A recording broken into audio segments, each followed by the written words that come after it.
India America எரிசக்தி கூட்டுறவு திட்டத்தின் கூட்டம் டெல்லியில் வீடியோ கான்ஃபரன்ஸ் மூலமாக நடைபெற்றுச்சு. மத்திய பெட்ரோலியம் துறை அமைச்சர் தர்மேந்திர பிரதான் அப்புறம் அமெரிக்கா எரிசக்தி துறை அமைச்சர் டான் புல்லெட் இந்த கூட்டத்தில் பங்கேற்றாங்க.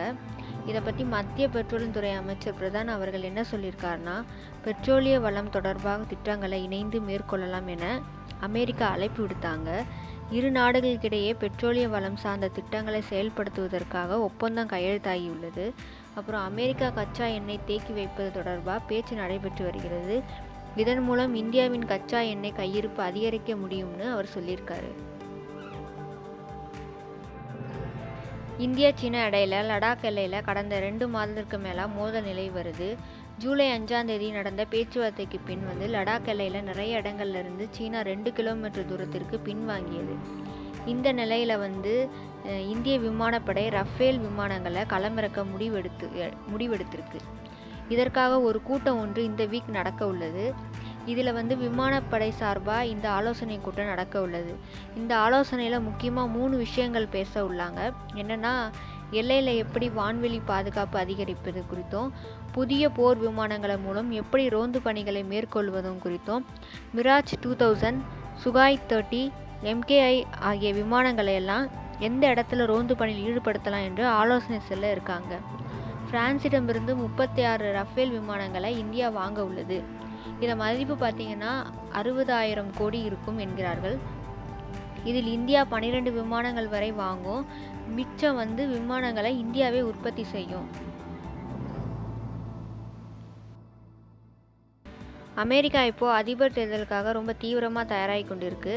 அங்கே குடியரசுக் கட்சி சார்பாக அதிபர் ட்ரம்ப் மீண்டும் போட்டியிடுகிறார். இன்னொரு பக்கம் முன்னாள் துணை அதிபர் மற்றும் ஜனநாயக கட்சி வேட்பாளர் ஜோ பிடன் போட்டியிடுகிறாரு.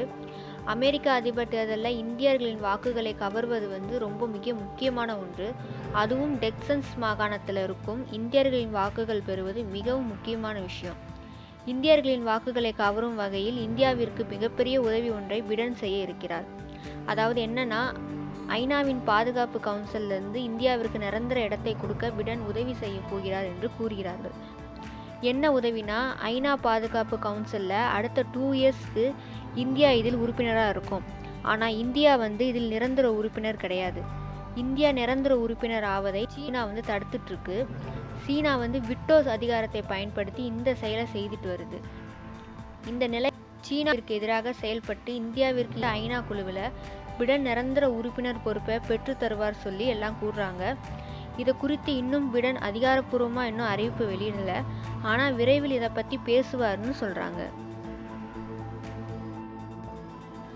இந்தியா எல்லையில் சீனா இந்தியா இராணுவ வீரர்கள் மத்தியில் ஏற்பட்ட தாக்குதலுக்கு பின் சீனா ஆப்புகளை தடை செஞ்சாங்க.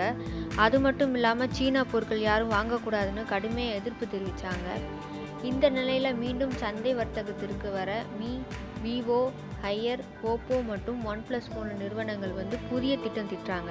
என்ன திட்டம்னா, மக்களின் நம்பிக்கையை திரும்பவும் பெற மீ, விவோ, ஹையர், ஓப்போ அப்புறம் OnePlus நிறுவனங்கள் மேட் இன் இந்தியா என்ற பெயரில் விளம்பரம் செய்யவும் பேக்கிங் முறையை வடிவமைப்பு முயற்சியை இறங்கியுள்ளது சீனா நிறுவனங்கள். மார்க்கெட்டிங் பிரிவில் மிகப்பெரிய அளவிலான இன்வெஸ்ட்மெண்ட்டும் செய்ய திட்டமிட்டிருக்காங்க. இந்தியாவில் மீண்டும் டிக்டாக் ஆப் பயன்பாட்டிற்கு கொண்டு வர அந்த நிறுவனம் மிக தீவிரமாக முயன்று வருது. டிக்டாக் அலோ அப்புறம் 59 சீனா ஆப் பேன் பண்ணியிருந்தாங்க. இதில் சீனா கொஞ்சம் கொஞ்சமாக தன்னை தனிமைப்படுத்தி கொள்ள டிக்டாக் முடிவு செஞ்சுருக்கு. டிக்டாக் தனது தலைமை நிறுவனத்தை சீனா இடமாற்றம் செய்ய முடிவு செஞ்சுருக்காங்க. சீனாவிலிருந்து மொத்தமாக வெளியேறும் எண்ணத்தில் டிக்டாக் இருக்குது. டிக்டாக் 2 நாடுகளை கருத்தில் கொண்டிருக்கு. என்னன்னா, அமெரிக்காவிற்கு இடம் மாற டிக்டாக் ஆலோசனை செய்து வருது. அமெரிக்கா இல்லை என்றால் இங்கிலாந்துக்கு இடம் மாற டிக்டாக் முடிவு செஞ்சுருக்காங்க. சீனா படையினர் ஆதிக்கத்துக்கு பதிலடி கொடுக்கும் வகையில் அந்தமான் கடல் பகுதியில் இந்திய கடற்படையினரின் போர் பயிற்சியை தொடங்கியிருக்காங்க. சீனாவுக்கு பதிலடி கொடுக்கும் விதமாக தென் சீனா கடல் பகுதியில் அமெரிக்காவின் 2 போர் கப்பல்கள் போர் பயிற்சியில் ஈடுபட்டு வருகிறது. நம்ம கடற்படையும் களத்தில் இறங்கியிருக்கு. அந்தமான் கடல் பகுதியில் நம்ம கடற்படை கப்பல்கள், நீர்மூழ்கி கப்பல்கள் என போர் பயிற்சியில் துவங்கியிருக்கு.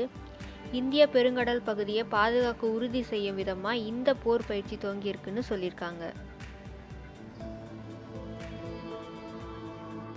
சபஹார் துறைமுகத்திலிருந்து ஆப்கான் எல்லை வழியாக சஹேதான் வரை ரயில் பாதை அமைக்கும் ஒப்பந்தம் வந்து இந்தியாவுடன் ஈரான் மேற்கொள்ளவில்லைன்னு சொல்லி அந்த நாடு சொல்லியிருக்கு. ஒப்பந்தத்தை இந்தியாவுடன் 4 வருஷத்துக்கு முன்னதாகவே மேற்கொண்டுள்ளதாகவும் இந்தியா தரப்பிலிருந்து நிதி அளிப்பது வந்து தாமதமாக வருவதால் இந்த திட்டத்தை ஈரானை நிறைவேற்றி கொள்ள உள்ளதாகவும் இந்தியாவைச் சேர்ந்த ஆங்கில நாளேடு என்ற செய்தி வந்து வெளியிட்டுச்சு. இதை வந்து ஈரான் வந்து மறுத்திருக்கு. அப்படி ஒரு ஒப்பந்தமே போடவில்லை அப்படின்னு சொல்லியிருக்காங்க. ஈரானின் துறைமுகங்கள் மற்றும் கடல்சார் அமைப்பின் துணைத் தலைவர் இந்த செய்தியை முற்றிலும் தவறானது, ஈரான் ரயில்வே தொடர்பான இந்தியாவுடன் எந்த ஒப்பந்தமும் செய்யவில்லை என திட்டவட்டமாக சொல்லியிருக்காரு. அசாம் மாநிலத்தில் கடந்த சில நாட்களாக கனமழை பெஞ்சிட்டு வருது. இதனால் வந்து மக்கள் வாழ்வாதாரத்தை இழந்திருக்காங்க. விவசாய பயிர்கள் மழை வெள்ளத்தில் முழுகிடுச்சு. பாலங்கள்லாம் இடிஞ்சு விழுந்துருச்சு. மழை வெள்ளத்தில் 35 லட்சம் பேர் வந்து மேலே பாதிக்கப்பட்டிருக்காங்க. 68 பேர் உயிரிழந்திருக்காங்க. இதை தொடர்ந்து அங்கே உள்ள காசிரங்கா உயிரியல் பூங்கா வெள்ளத்தில் வந்து முழுகிருக்கு. இந்த வெள்ளத்தில் வந்து சிக்கி 9 காண்டாமிருகங்கள் உட்பட 108 விலங்குகள் உயிரிழந்திருக்கு.